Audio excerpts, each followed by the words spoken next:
So, Jim, I'm going to kick off with going back to the beginning. I mean, I've given you a little intro there. It's quite hard to fit all of your attributes into one small intro, with all of the different things that you're clearly so proficient at. I mean, you clearly came into the public arena as a YouTube sensation, millions of followers, millions of views. Doing my research on you, I mean, you've modeled for Hugo Boss, for Dolce & Gabbana, you've written for GQ, you've written your own book. But I guess, like everyone, you started at 0 followers without all of these skills. So, what was your childhood like? I mean, were you always confident? Were you always able to be to sort of jump from skill to skill, or is it something that you've built on over time? Good first question. No, I mean, listen, before we get into it, I'll just say that I have been making this up as I go along for the last 10 years. I've been very fortunate that a lot of it's right place, right time. And then after that, it's graft. You go, oh my God, there's an opportunity here, and you kind of work at it. But, you know, when people intro me like that, it sounds incredible. But actually, a lot of it is just through sort of the skin of my teeth and going, okay, this is a thing now. My childhood, though, I was a really shy kid, actually, very shy. I didn't, weirdly, doing my job encouraged me to become less shy. I think I started at the very beginning, and it was one of those things where, as it started to grow a little bit, people became more and more interested. And the people that did what I did, especially at the beginning, were very shy. We had no friends, which is why we spoke to the internet, because that wasn't what normal people were doing at the time. Because, you know, think back 10, 11, 12 years ago, who was doing that? It wasn't like Yeah. most people my age were out with their mates having a good time. I didn't really have many mates, so I made them on the internet. It just so happened that the more I did, the more I became confident. And then you start getting opportunities, and, you know, to begin with, very small opportunities. It's like, hey, come to London and have a meeting with me, or here's a free T-shirt, or, you know, whatever. And it was a situation where I had to throw myself into it, sort of sink or swim. There's a bunch of people who were doing what I was doing when I first started, who no longer exist in that way, and no longer, you know, they haven't done what I've been lucky enough to do, because I think they remained shy, and I figured that I may as well just, just jump in and go for it. And, you know, since then, shyness is not something I've even really considered. I've presented things on the stage in front of thousands of people live on the internet or TV or whatever, and there's sort of two facets to me. There's my personal life, where I am again not shy anymore, but certainly a little more reserved. Or there's my business sort of professional side, where I'll happily put a mic in my hand and go on stage without any material and just sort of make stuff Freestyle up, that. because I mean, I've had to do that on so many occasions, because, you know, things go wrong backstage, and they're like send him out. So I'm out there with a mic going, hi. And you just kind of, I don't know, you just sort of learn it, I think. And so growing up, my childhood was like, you know, it was, I mean, if anyone knows me, they'll probably already know this. There was domestic abuse in my family. My dad he did some bad things, but I don't actually think it's one of those things that I don't wear it as an excuse or a badge. I don't want sympathy for it. I mean, people endure much worse. Other people have very different experiences, which, you know, people have perfect childhoods and still end up shy or with mental health issues or whatever. You know, this stuff shapes you, but it isn't entirely responsible for you, if that makes sense. So I never use it as like an excuse. In fact, the way I look at it now is it has taught me kind of in an opposite way. I often think, what would my dad not do in this situation? And so as a result, I've become I've learned a lot from him, but almost in reverse, if that makes sense. Yeah. I think that was part of my shyness, because I know when I was little, it was easier for me to keep my head down and not cause trouble, because in my household, and I will just say, my dad was never violent towards me. It was more my mum, but it was the atmosphere. you know. Yeah. And I was too young to really fully understand it all. So it certainly made me a little more reserved, because I think it was easier to stay out of trouble. And I think the thing with my dad is that one minute he could be really lovely, and the next minute just like that, snap, and be very, very unpleasant. And that's a sort of real unpredictability that is not good for anyone, but particularly children who are looking at their parents as the source of encouragement and warmth and everything a parent does, but also discipline and a source of kind of what's right and wrong in the world, and it can really have an impact. And my dad left when I was like 7. I think there was a lot of issues up until I was about 9 or 10, because he didn't go quietly. But after that, but it had its mark. It left its mark on me. It wasn't until I started doing the internet, and that was when I was like 20 something, 21 maybe, 22. Became more confident, because I was willing to sort of take a few chances and jump in, I suppose. Yeah, absolutely. Wow. I mean, thanks for sharing that. I really appreciate it. I find it fascinating, to be honest with you, that I listen to a lot of podcasts. I watch a lot of shows from people who I find inspirational. So many people who have found themselves rising to the top of their own individual professions seem to have had some issue or incident in their early stages. And I don't know what the evidence is to support any linkage there, but it's clearly left you with a certain skill set that and thankfully you've taken positives from it, I think, from the looks of it. Yeah, well, you know what? It's both my greatest asset and my worst enemy, because my thing is that when I have it under control. So my mum's equally responsible for this as well, because my mum, it kind of has two different sort of meanings, but they feed into themselves. So with regards to my dad, it was basically keep your head down, stay low, avoid trouble. But with regards to my mum, she's very, very motivated to the point where she's a martyr.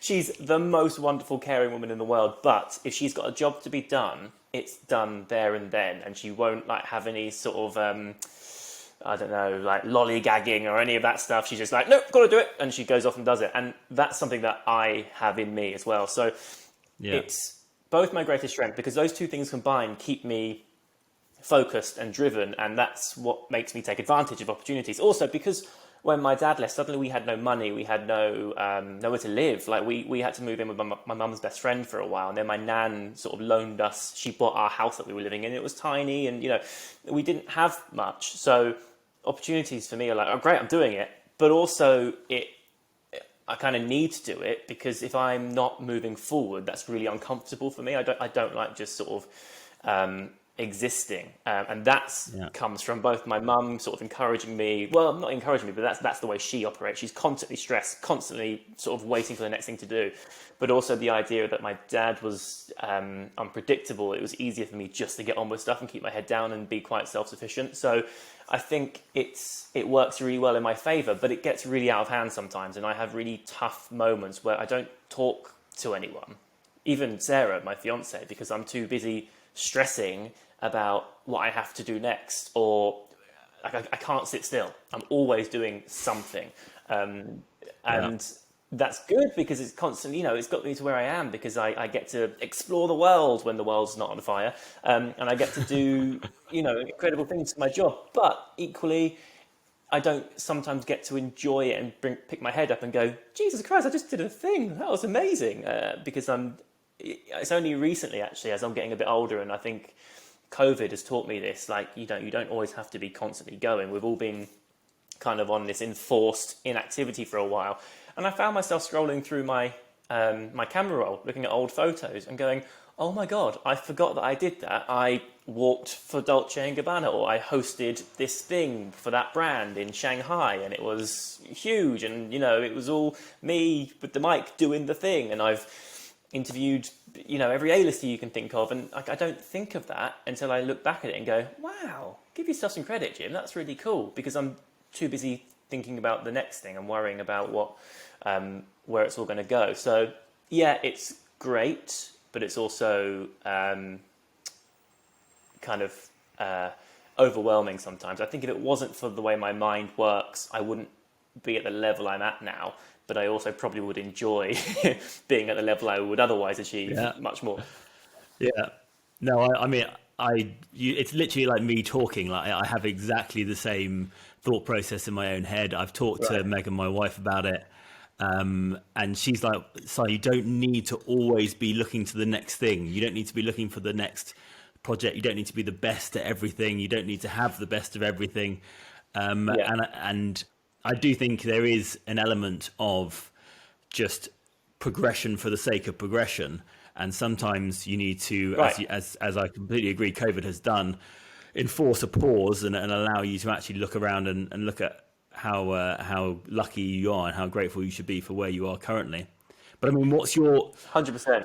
have you managed to or have you managed to frame in your own mind what your goal is? Do you have a goal, or is it just the journey that is the important thing for you? Yeah, this is going to sound really, really wanky, but my goal is contentment. um, just because, like, my life is very charmed. I've got a really cool job, and my job is basically my life. I share it. I get, and because I share my life, I get to do really cool things for it. So that box is ticked. I drive around in a car that's loaned to me by Mercedes just because they want to. It makes sense that I get to drive around in a car, but also get to share that I'm driving around in their car. So, I live in a nice place, and I haven't bought clothes for years because it just arrives at me. So, it's wonderful on the outside looking in. It's really great. And even on the inside looking in, it's really great sometimes, but it's also, it can be a lot sometimes, because you constantly feel like you have to owe people things, and this whole world that I live in is kind of fiction, and it's all like a barter system. It's like, hey, promote my thing and do this, whatever. Yeah. So my goal actually is not stuff. I've been like I said, I've been very fortunate with the amount of stuff that I have and the things that I own, and the places I've been. Actually, that doesn't really interest or excite me anymore. Yeah, there are loads of perks to it, and it's wonderful to say not have to pay for my car. That's absolutely incredible, and it's the people at Mercedes are also really, really lovely people, and it's just a setup that Synergistic works relationship. super well. Right, Yeah. absolutely. And those things are wonderful, right? But I'm not bothered about stuff for the sake of stuff. If it doesn't help me in my life anymore, I don't need. I say no to so many freebies now because I just don't have the space for them, and I don't require that much opulence. So my goal actually is a family. I'm aware that what I do for a living is really, really cool, but it is just what I do for a living. It's not no more than that. It doesn't define me as a human being. It doesn't go any further than it being a very wonderful career that I've been very fortunate to do for the last 10 years. My goals are I want to have kids. I want to live in a house that has space for kids to grow up in, and a little garden, and I want to get a dog, and Sarah and I are getting married soon, all that. I think sometimes it takes excess to realize that is not what you need at all. So it's again, I think COVID has helped teach me this. There's no point having all fancy clothes if you're stuck in the house all the time, right? And that's Yeah, kind of exactly. that's kind of what I sort of want in a way, not being stuck in the house all the time, but not having to show off my stuff, Yeah, absolutely. I think definitely having a child has completely changed my outlook on what I'm aiming for. Right. It shifts. I mean, it's cliche, but it does change everything, to be honest with you. Mm-hmm. So cool. Well, let's move on a little bit to a topic that I'm mainly selfishly asking you because it's something that I struggle with, and I'm really interested to know your feelings on it. Right. So I've got a modest following on social media, and I have a fairly high profile within my own industry of dentistry. Yeah. And with that comes a lot of trolling, a lot of sort of negativity from individuals who've never met me. And even yesterday, a chap that I know who we chat a lot on Instagram, he was sending me a really lovely audio note about the first podcast episode, and he said, "Yeah, a lot of my friends who I quite respect used to speak really negatively and disrespect you. So I've actually stopped being friends with them now, which was actually really nice, but it was kind of a sort of a double-edged sword for me. But you have millions of followers, millions of views. I mean, doing my research on you, there's hundreds of articles on you in a variety of different topics, relationships and family and all sorts. How do you deal with the trolling? Have you got an incredibly thick skin? Because I feel like we're really similar. So I don't know if you do, but you obviously do. I've grown a thick skin. It's like a big scab now. My skin. It's just like incredibly like a Komodo dragon. yeah. It's just super thick and yeah. But I would say that yeah. All right. Okay. I know I've got more followers than you and everything, but in your world, you are equally as famous as I am, right? It's just that mine is much more general and more, I guess, far-reaching. But in the world of dentistry, you're the guy. Like, everyone knows who you are. I went to get before you did my cosmetic bonding thing, I went to get the hygienist. And I mentioned I was getting it done, and they asked who by, and they knew who you were. And I was like, I didn't know dentists knew other dentists, especially because like, they were... it was London, in probably. the other side of London, and right, yeah, and I think heavy is the head that wears the crown, basically, because you are, an important figure in your world. There are always going to be people who disagree with you. It's politics. It's the same as I'm trying to think, like Boris Johnson, Donald Trump, whatever, right or wrong. There's always going to be people who disagree with them. I mean, I disagree with them, but yeah, maybe not the best examples, but a good politician. right. There's always you're just going to divide opinion if you hold a certain place in your realm, and there's also so much jealousy, and I found it a lot in my career. So when I first started doing this, there weren't many people. There was probably about 10 of us in the UK who were like the only ones. And it was really fun because we were young and we were like traveling around places, and everything we did kind of turned to gold. And it was like just so exciting. And it was the very beginning of social media. And like I really felt like I was at the forefront of something. But there was like a bit of a vacuum then. So it was us guys. And then there was a bunch of people watching, but not creating content. They were just enjoying what we were doing.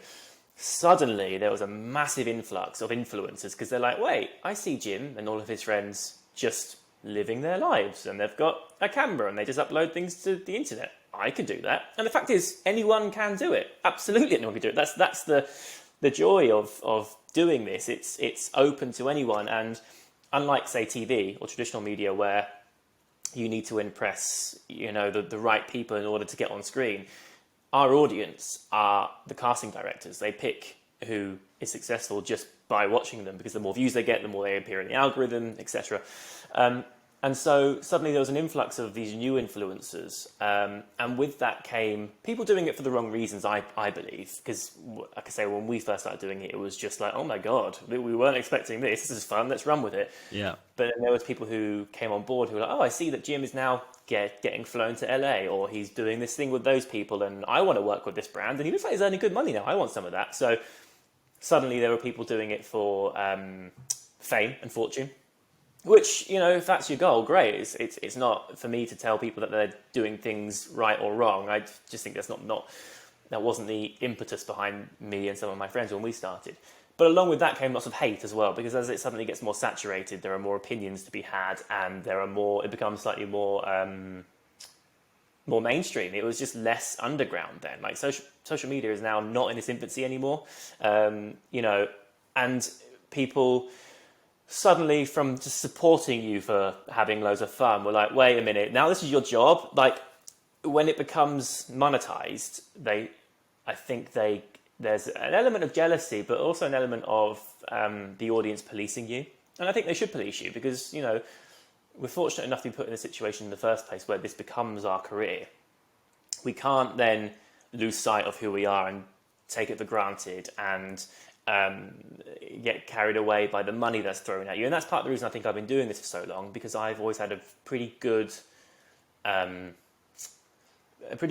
view of what will work and won't work. And sometimes brands get in touch with me and I'm like, no, like the money is not worth the chip at my integrity for that, and my audience won't respond to it, so I can't do it. Whereas others will be like, yeah, pay up. And so they tend to not do it for as long because their audience go, I'm sick of you, I can't trust you anymore, I don't really believe what you're sort of selling me. And that's where the hate comes in, I think, when it becomes something that you are, monetizing, or in your instance, when you're an expert or something. By being an expert at something, you are opening yourself up to opinions that, contradict yours. I don't know. I don't know anything about dentistry, but I'm sure there are multiple ways to clean your teeth, for example. And you might go, "That's how I clean people's teeth," and other people go, "No, actually, I'm a different dentist to you, and I clean them this way." And they might both have their pros and cons, but just because someone believes that they're doing it, their way's better than you, they can be. Here's the way I see it: on the internet, opinion becomes fact, and we see it a lot in in Trump land at the moment. He believes that the election was fraudulent, and that was all this stuff. Suddenly he's tweeting it, and then to his people that's fact because he's just decided it is. Which is why I'm very careful with my content to sort of say either I'm doing something from an expert's point of view. So if I'm talking about fashion, for example, because I've earned my stripes there, I'll happily say, I know my stuff. Equally, fashion is very subjective, so I don't want to force it on anyone.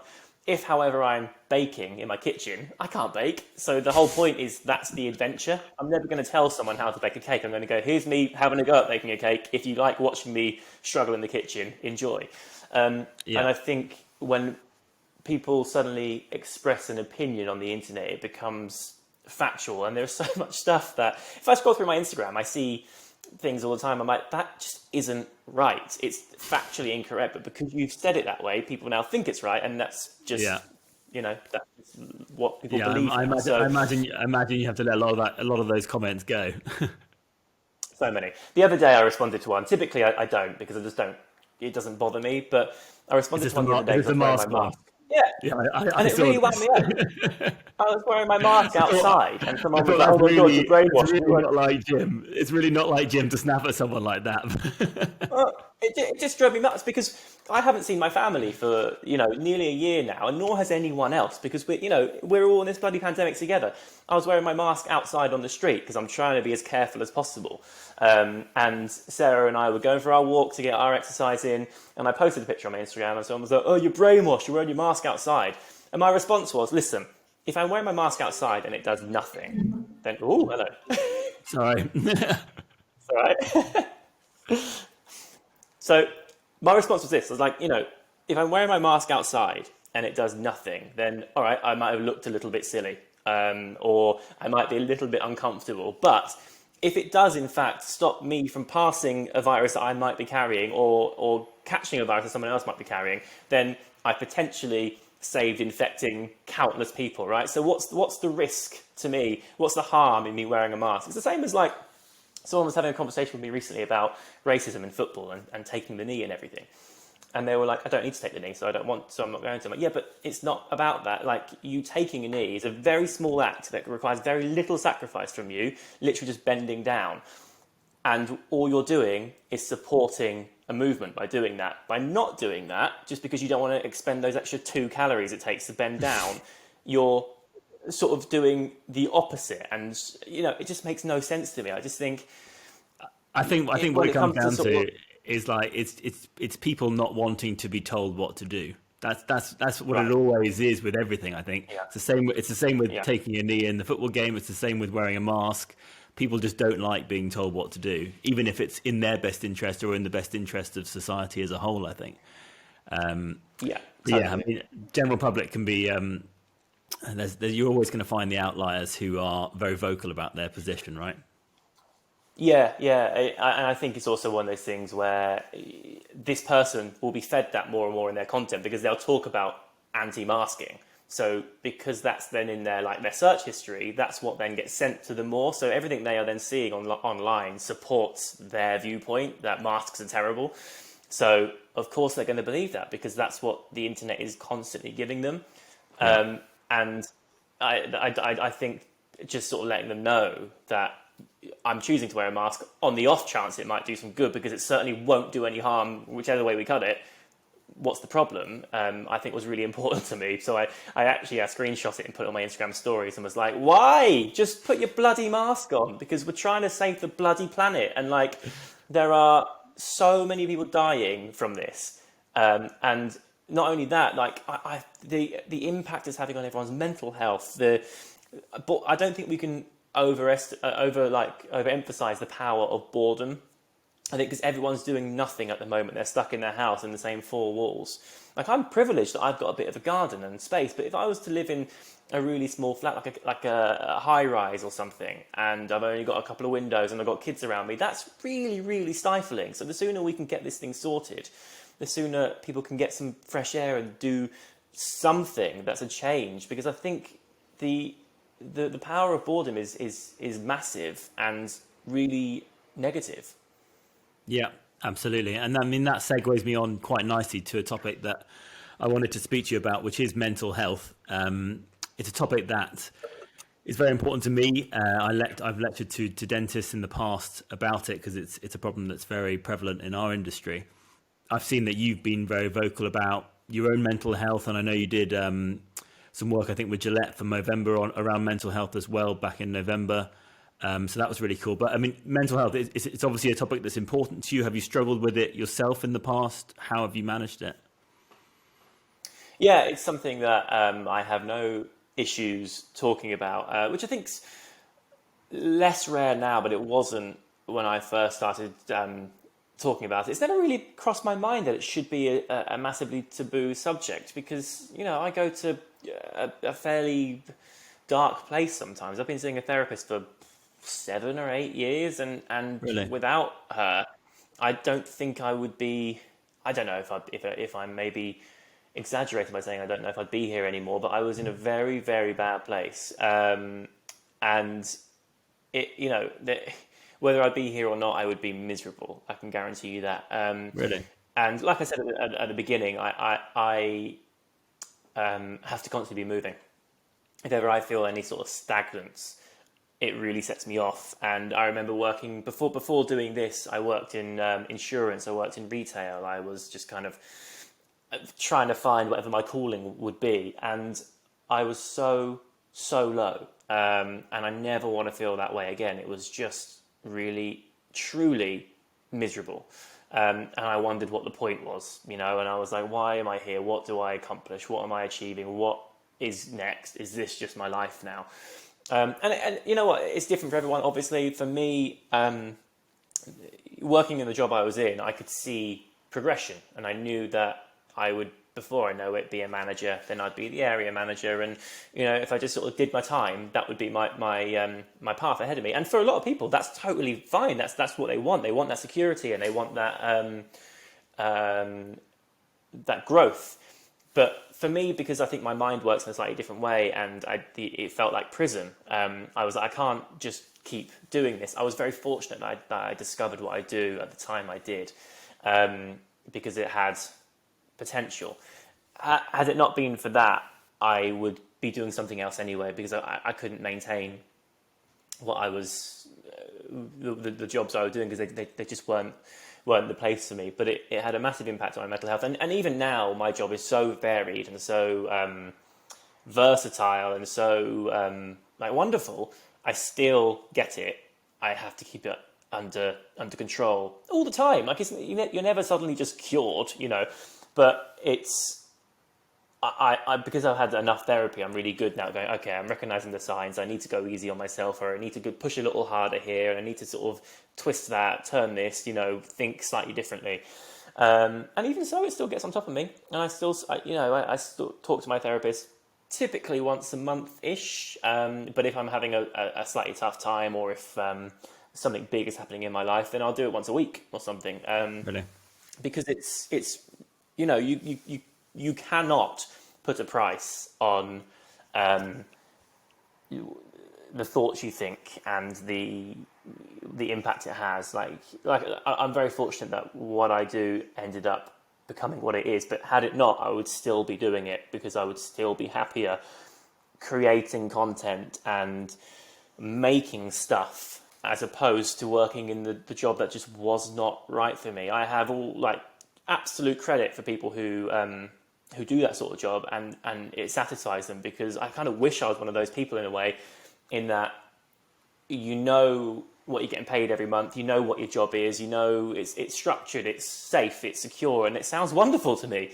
In reality, that's just not the way actually my brain works. It feels like I'm locked in, and so I kind of have.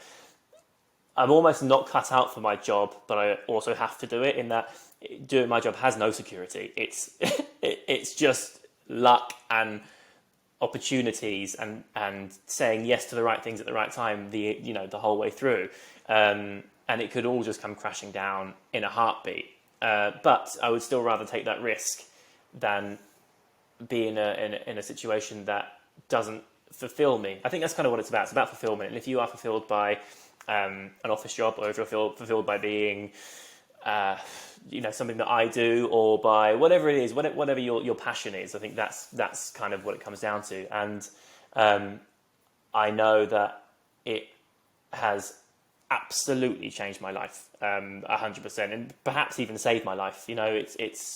I don't think it's something I can kind of emphasize enough. And because of that, because I have such a big platform, and because I've experienced it and continue to experience it, it's something I feel almost obliged to talk about, because the amount of people, actually a lot of men as well, men typically are much less open, will get in touch with me and tell me that they've listened to something I've said, or they've watched a video of mine or something, and because I've been open enough to discuss it, they've gone, actually it really resonated and I have decided to make a change, or it was just nice to hear another man talk about it in a way that was so open and honest, and it's made me feel more confident to have that discussion. And I think you can't get much more important than that to me.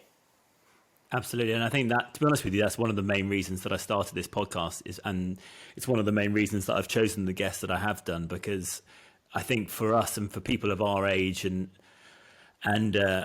with profiles, it's one of the most important things that we can talk about, because I get exactly the same messages. And the mad thing is, it's always from people that you just would never have expected. People who look from the outside to be incredibly successful, lovely family, lovely life, everything that society would have us believe is what we should all be striving for. And yet those same individuals internally are struggling with such hardships. And certainly for me, I mean, I've spoken quite frankly about my anxieties in the past.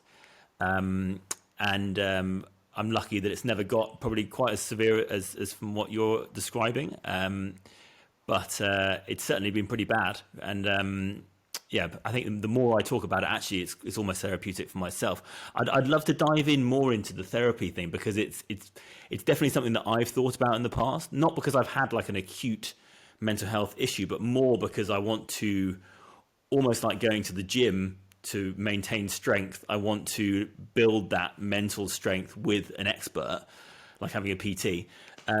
So how did you find your therapist? How did you choose a therapist? Like that's what I've always, been the barrier for me, is I don't just want to Google therapist in Surrey, because God knows what you'll end up finding. So how did you choose yours? You know what? I've been really, really fortunate with mine, in that it was kind of like a one-hit wonder. The first person I spoke to is excellent, and she's now really full, because I have passed her on to 4 or 5 people, and they've passed her on to people too, because she's just really, really excellent at her job. But I would absolutely say that not every therapist is right for every person. I've got, all the guys I know, all of my friends that are my age, every single one of them, in fact, bar one, who I think needs to but won't, all talk to a therapist, because really, that's fascinating. It's hard being a man in your late 20s, early 30s, or any time really, because the world has changed around us, and I remember even my sisters. So I've got a sister who's 10 years older than me, so she's 43, right? Even for her, she really broke the mold when she decided to do social media stuff too. In fact, she predates me doing it all. Because, you know, people typically found a craft or a job and they stuck with it and they just sort of saw it through, right? And now we're in a world where you can chop and change and you can do whatever your heart desires, providing you work at it and you commit to it and whatever. And you can change career just halfway through because you fancy it. That's a fairly new phenomenon. And I think for people like us, it's sort of like it's a weird thing to experience. One, you've got the freedom of not having to be stuck in one thing, but also you've got the terror of choice and like, what if you do this wrong, and what if you make that commitment and it isn't what you want to do after all, and then you've got to start again somewhere else, and there's so much doubt and there's so much worry and there's so much concern about it's choices that we wouldn't have had to make 30, 40 years ago, you know. And so I think it's no wonder that pretty much everyone has something going on, whether it's that detrimental or not. I think every person, my therapist always calls it a lifeboat. So every person is on the same sea, right? We're all in the same world, floating along on the same sea. Sometimes there's storms that come, sometimes it's plain sea. But the boat you're in, it depends on how sort of watertight it is. And when I first started seeing her, mine was like a little. It was a raft. It was the one the one that Jack couldn't fit on the Titanic, and I was Jack. But actually, you know what? Now I feel like you can't control what happens to the ocean, right? But what you can do is make sure that you have a robust enough boat that can weather the storm. That's kind of the metaphor, right? And I fully recommend everyone talks to a therapist, even if it's just mental admin, right? Like you said, it's like going to the gym. I know she's there when I need her, when I have an issue or a crisis, but I also talk to her every month anyway, just to go over things, just to vent to someone that is impartial. And she's very impartial and super honest with me, and she'll just be like, what are you talking about? Or she'll be really sort of maybe sympathetic is the wrong word. She'll never bullshit me. And even when I'm going through an actual tough time where there's real drama and trauma in my life or something, she'll never just be like, oh, bless you. You know, she will challenge me, and she's very kind. Don't get me wrong. She's not a battle axe by any means. She's got a really wonderful way about her where she's honest, but compassionate without being, what's the word I'm looking for? Without being sort Judgmental. of too, yeah, or mollycoddling you, or, you know. So she's great. I've been very fortunate, but a friend of mine recently was going through a tough time, so I was like, mate, speak to someone, because I found myself being this guy where my friends come to me and go, we're having a problem, and I think they often expect me to help them, and I'm not a therapist. I've got no idea. I would just apply the same rules to me to everyone else, and that is absolutely the wrong thing to do, right? Because the way I think is not the same way that anyone else thinks, and I know with me and Sarah, for example, the things that set me off are the opposite things to her. So you can't just give everyone the same advice. So I'm always like, you need to speak to someone who actually knows their stuff. But he's tried to, and didn't get along with one of them. They just didn't seem to like get him. And the other one, again, it just wasn't quite the right fit. And it's so important that you have that fit. You have that kind of almost like a spark. You need to want to take this person's advice, or want to have them listen to your issues, and want to just get you, understand you. And if they don't, then you find someone else, because, you know, therapy isn't free, and there's no point in you spending your money on someone who isn't going to actually help. I'm of the opinion that we should all have a therapist. I just think it should be something that is just sort of not innate, but like just provided. However, finding the right one it is tricky, and I know there's still a stigma about it, and I just don't think there should be. It's the same, like you say, same as having a personal trainer, the same as having a dentist. You know, I get you to look after my teeth, but you wouldn't have a clue about how to fix my brain. So it's having the right professional who knows their stuff for the right kind of part of your body, I suppose. Yeah, absolutely. Yeah. Oh, that's really interesting, mate. Thank you for sharing that. I mean, does your therapist give you homework? I mean, does she? Are there certain things that she gives you to implement into your daily routine or anything like that, or are there things that you just naturally build into your daily routine because you know that's going to create more balance for you? It's a little of both, and I will say when you start seeing a therapist, to begin with, it is really hard because it takes time. Like I say, I've been doing it for 8 years, and I still struggle with it. I still have to almost physically remind myself to behave or think this way, not that way, because that's what's healthy, and that's just what I've been doing for all this time, and it feels right, but actually it's rubbish. Yeah. And so there's a point where you become aware when you first start seeing a therapist. Well, with me anyway, I first started seeing my therapist, and suddenly I was made aware of all these things that I was doing wrong, or not necessarily wrong, but I was doing in the way that I had learnt throughout my whole life, and it had the way that had actually up until that point kept me out of trouble. Like I said, keeping my head down and making sure I was moving, and only when that gets out of control is it suddenly a problem. So I found myself aware of this thought process that I've always had, that had always been my best friend, suddenly was making me unwell, and it's really hard to know that what you've been doing all this time isn't the best thing for you. Suddenly you're aware of it, but you can't control it because that's just the way your mind works, and it's the way you have been from, since you developed that strategy. And then punishing yourself constantly because you're like, I shouldn't be thinking like this. I shouldn't be thinking like this. Like, I've been told that this is wrong, but you can't do anything about it until you've got enough groundwork behind you to change that and shift it, right? So there's a point at the beginning where you just feel not only, in my instance, sort of depressed and anxious and worried and concerned the whole time, but then also punishing myself for feeling that way because I knew I shouldn't. I knew there was a better way of doing it. I just didn't know how to make that change. So you have to kind of push through that bit. And then once you do, you feel so much more in control and confident. And like I say, I still struggle with it now, but at least I know if I'm having a moment, and if it does get the better of me still, I will come out the other side. I will, in a few days, be okay again. And also I know that when I can feel it coming on, 9 times out of 10, I can nip it in the bud and go, right, I can feel that. That's a sign. Focus on that, Jim. Change this. And then it takes a bit of conscious effort. And I'm like, okay, right, well, that's out of my way now. So it's tricky. It is tricky. But yeah, there are things that she's taught me to do that were very conscious decisions where it's like, right, if ever you feel this is not, that's old stuff. That's the old Jim. That's the things that we don't want anymore. You need to really focus. You need to twist it, and you need to do this.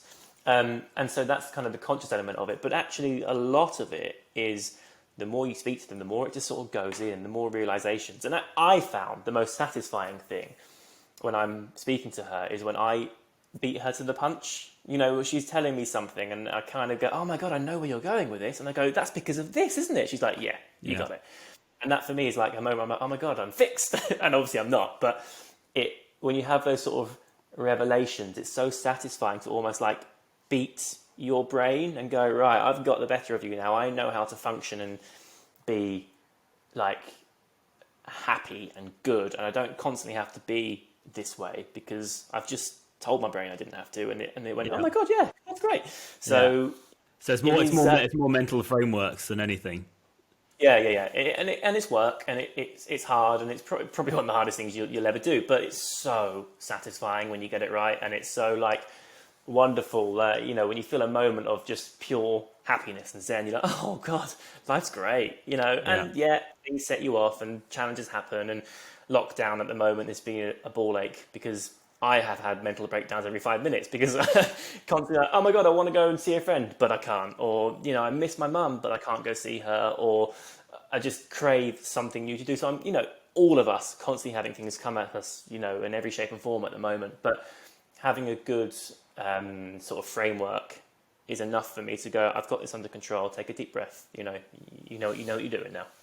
Yeah, it sounds very similar. I'm reading a book at the moment called Radical Acceptance from Tara Brach, and it's sort of a Buddhist type book around radical acceptance for everything. So if you're having that feeling of depression, just accept it, let it wash over you, and just like the cars going past, you can just watch them drive by. You don't need to be completely absorbed by them.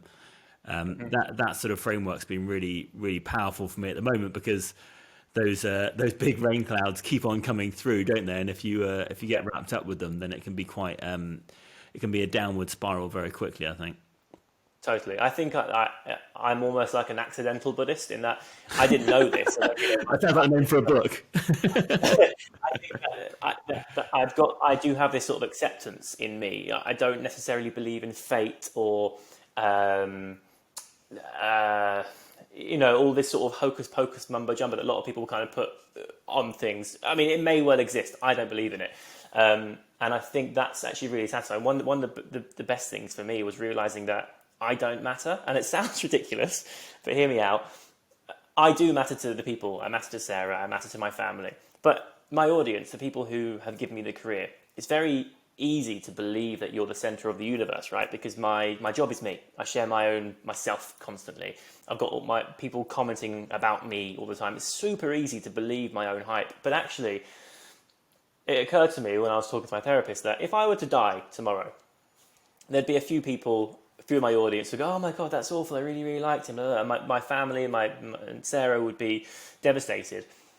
But the rest of my audience go, "Oh, that's a shame. I liked him." And then they'd move on and they'd find someone else. Like, I am not that important to all of these people.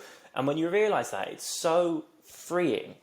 It's so wonderful to go, "Oh my God, this is actually really cool," because it's lovely to have them, and I really respect them, and I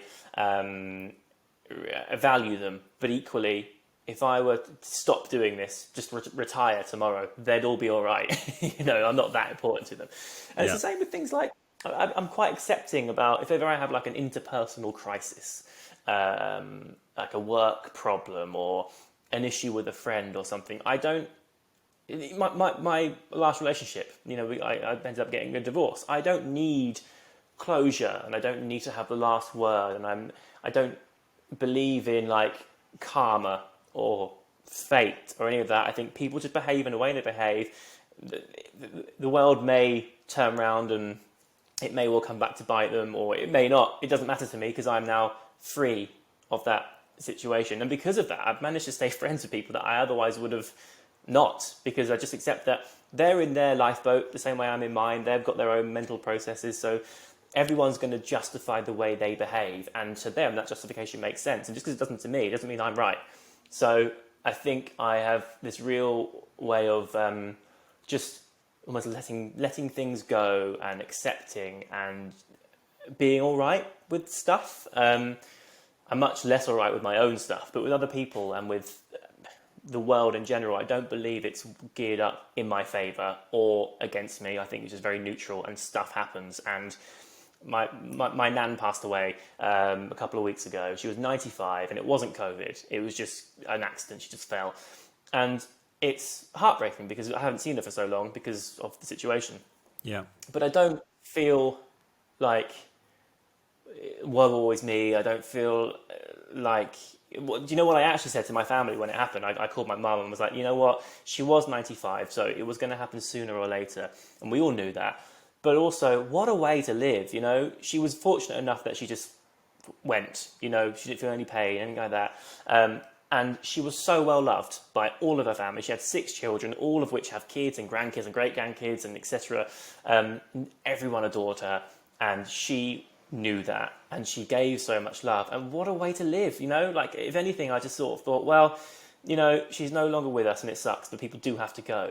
And if you're going to go, that's the way, right? To be surrounded by love. Even though she was on her own, she was never lonely. And I think that's a really wonderful outlook to have. If when you go, you're loved, what else can you ask for? Completely agree. I mean, interesting question, but do you fear death yourself? It doesn't sound like you do, based on what you just said. I don't want to die in a hurry. I quite like being around. I don't know if I necessarily believe there's anything else afterwards. I think we just kind of matter and whatever. But I totally believe in the legacy. I totally believe that I will have, hopefully by then I've got kids and they're excellent people that I've created, and it goes down the line, and they continue making excellent people. But yeah, I don't think I'm scared of like the act of dying. I think I really like my stepdad passed away from cancer, and it was just awful to see because he was the best guy. And to watch him just sort of deteriorate was so sad. I think I would rather, like everyone, if I had the option, it would just be over like that in some way. And no, I don't think I'm scared of that. I'd rather it was, I'd rather live a full, happy life first, please. Yeah, absolutely. Well, talking about longevity, I'm obsessed with things that we can do to enhance our lives and extend our lives in the most healthy way possible. So exercise is a big part of that for me, and I think it is for you as well.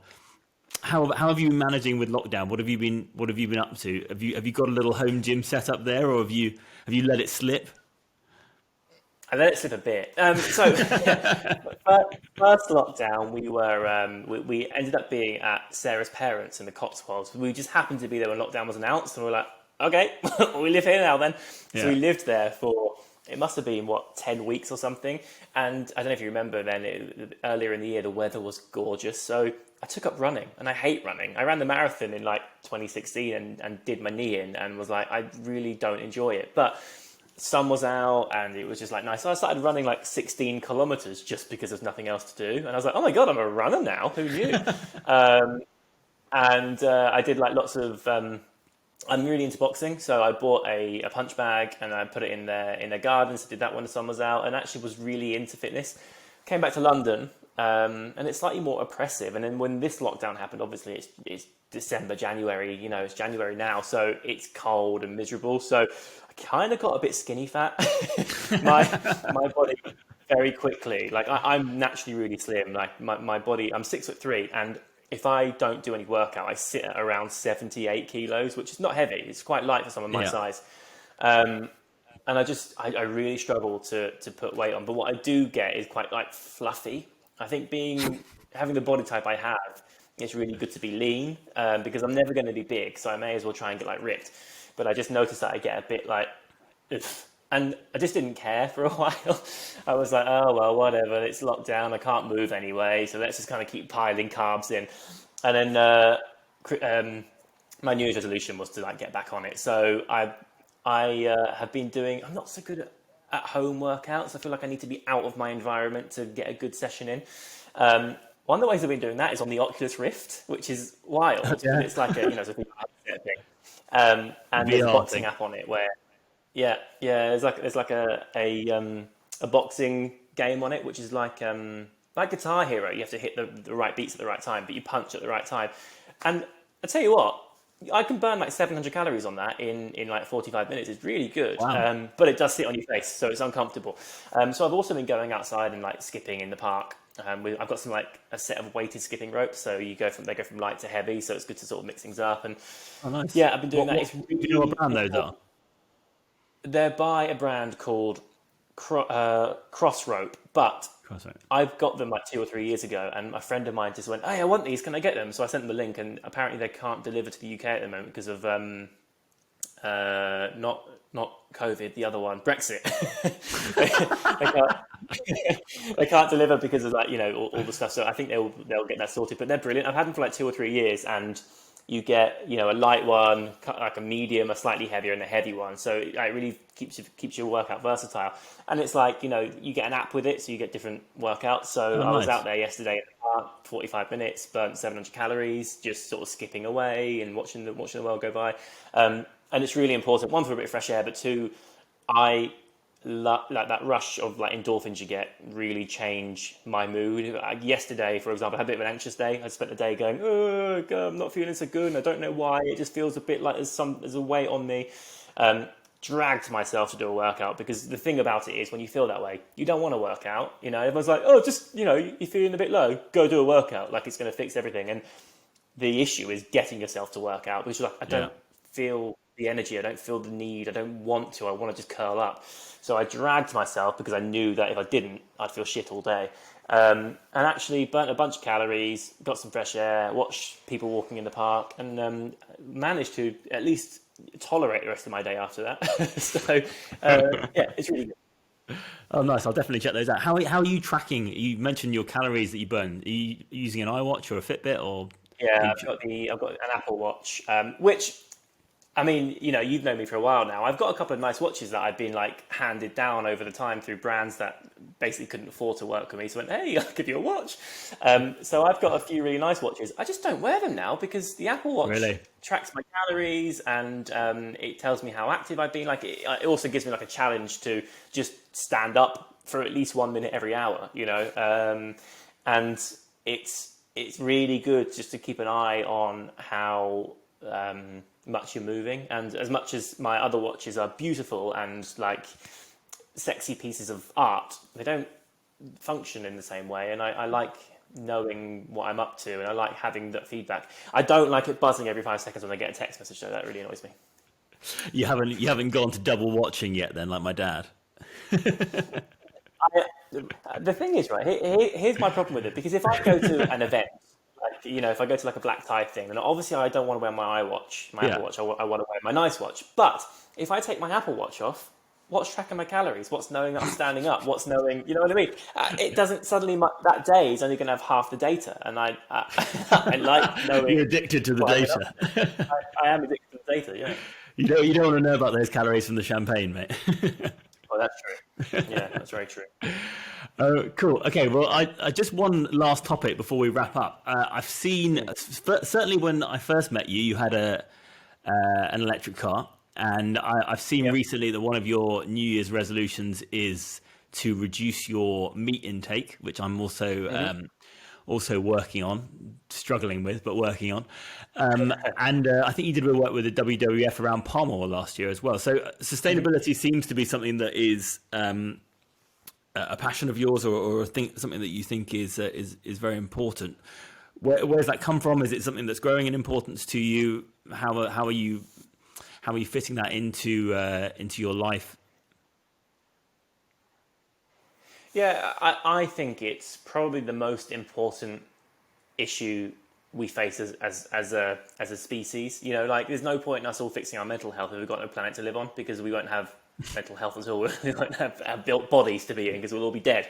I think it's the single most important issue of our time, and it's literally a case of, if we don't fix it, we will all die. But it'll be slow and it'll be miserable, and we'll starve to death or we'll burn to death, but we're going to go. And I want to have a kid soon. And you know what? We're talking the not too distant future. I think there's a point at 2050 that if we haven't reached a certain turning point by then, the world's going to just kick us off and go, you know what? Well, I can't maintain you anymore. Essentially comes down to sciencey sort of greenhouse gas stuff, but there'll be a point where the world can no longer absorb the carbon that we're putting out, and it'll go, right, well, give up then, and it'll just then from that point on just irreversible. Yeah, it's called the hothouse effect, and that terrifies me, because it's now 2020, right? If I have a kid soon, that kid's going to be 30. They'll probably think about having their own kid by the time that they no longer have a planet they can sustain. That's terrifying. So it will be my grandkids that will be living in this awful world that will probably end up destroying them.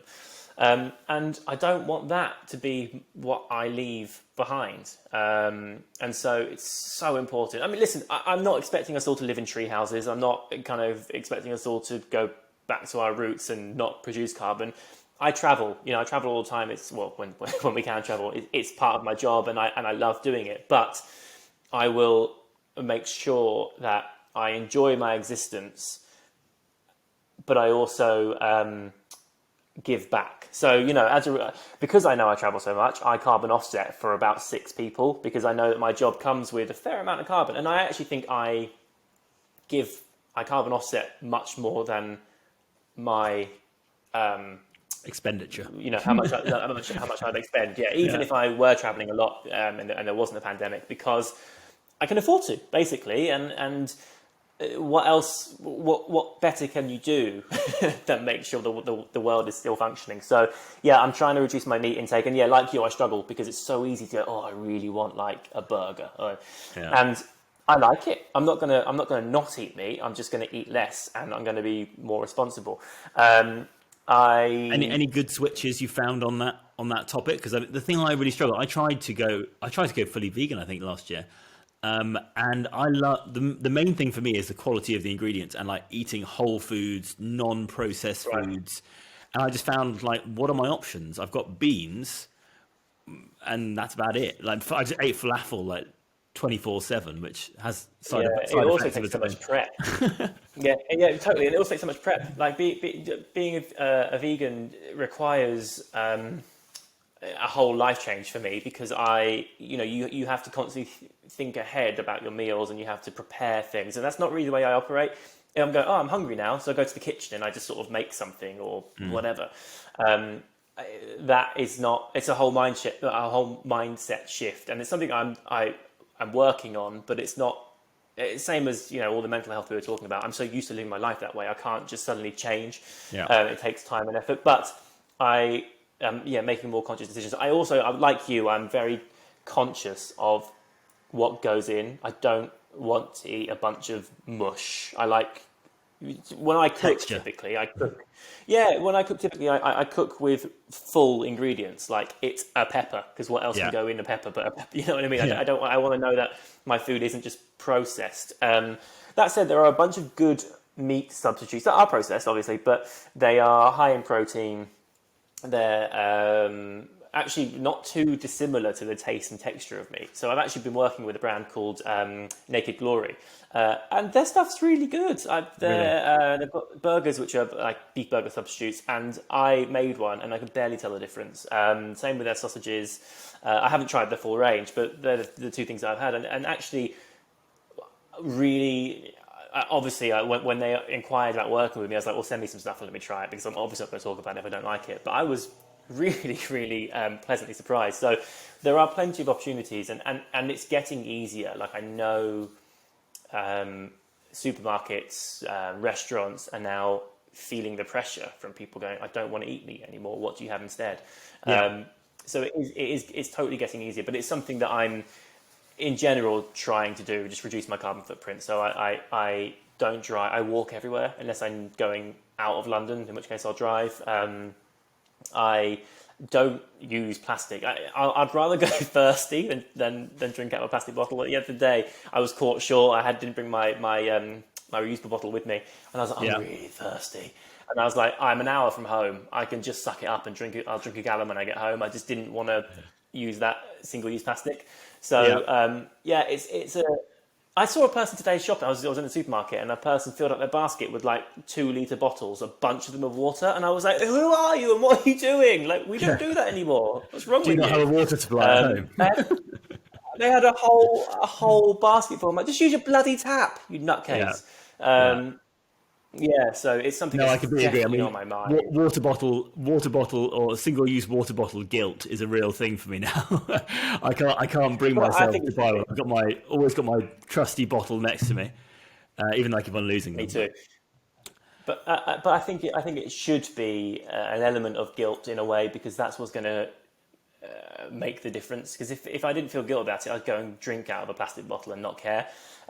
So it's definitely. I think there's definitely an element of that, and it's just a responsibility we all have. And I think people in my position, where I'm not living hand to mouth. I'm not constantly thinking about just how I pay my gas bill and stuff. I've got the freedom and the finances to do my bit. So that's why I offset for about 6 people, because I'm hoping that it'll be 6 people that otherwise can't. Absolutely. And it's important to me. Yeah. Well, I know I tried to send you some of my plastic-free toothpaste parlour at the beginning of the first lockdown, if you remember. So I've got some here. I'll make sure I send this over to you, because I'm sure it sounds like you would massively appreciate it, because it's Well, do you know what? There's someone you've been to Borneo, right? And you've seen the devastation of like palm oil deforestation and all that sort of stuff. Yeah. It was one of the main driving factors for us creating this product, because most people aren't aware that almost all toothpastes on the market have palm oil in them, and they're not vegan, and they're obviously housed in single-use plastic that lasts for 500 years. Yeah, yeah, it's really important. There is someone in the Royal Mail now with like the sparkliest teeth because your package never reached me. But yeah, you're Yeah. totally right. I think things like that, it's something that is like it's an everyday thing, right? We all brush our teeth twice a day. We're supposed to. The dentist will tell you. Um, and it's like you don't even think about the impact that your toothpaste is having on the environment, but it is. It's got a plastic cap. It comes in a plastic tube. Yeah. There's palm oil in it. It's the things that we use every day that we just take for granted. So, even there are some really good ideas now, like Wild do a great deodorant that is I use it. I plastic use it. free. Right, you've It's got very good. your toothpaste tabs now. There are more and more brands that are conscious, and I will buy them over the usual stuff because I just want to make sure that I'm not just increasing landfill. Yeah, it's switching out of our classic '80s mentality, isn't it? I mean, we're kids of the Yeah. '80s, and it's these are the brands that we grew up with, and that we are. To be honest, with many of them, we have an affection for them, for the sentimentality of it, and Right. it's quite difficult moving away from them, isn't it? Sometimes, but It's kind of it's not new in that it's been happening for a while, but it's fairly new in our minds, this crisis. I remember being a kid and no one knew about even the ozone layer and things like that. Do you remember that was quite new? But, yeah, the whole plastic thing, that's only really become, 5-10 years, literally. yeah, like it's become a problem, probably a little bit before that, but a problem that's been documented and been such an issue that it's on all of us now. Yeah, It's not long, so it's I think new issues require new brands basically to fix it. absolutely. Hopefully, we can deliver on that. Wicked. Well, one last question, and this is the question that I'm going to ask everyone at the end of the talk. Uh-huh. What's the one small change that you have made that you wish you made earlier in life? And you only allowed one. We've talked about a lot of big topics here. Okay. So at the moment, I think COVID has taught me that a small change is to like bring my head up here and there. Stop focusing on where you're going and actually enjoy what you've got, because I've got a lot, and I'm not talking about stuff, but I've got a lot. I've got a wonderful family. I've got a wonderful fiance. I've got great friends. The stuff that actually really matters, I have in abundance, and I take it for granted sometimes. So it's about, I think for me, my one small change has been to bring my head up from my laptop or my notebook or my camera or whatever it is, and go, oh, you know what, the world's pretty good for me, and enjoy what I've got. Brilliant. Well, I think we all need to do a little bit more of that. Certainly, that speaks directly down the camera to me. All right, mate. Well, thank you so much for giving us the time. I think it's been an absolutely incredible chat, as I knew it would be. Really, really far-ranging and very, very insightful. So, thanks a lot. I look forward to seeing you again in person soon. And Yeah, you've got to fix my tooth. I've chipped it. I'll get you down to get that sorted. All right, Yeah, mate. mate. See you later. Bye. Take it easy, bye.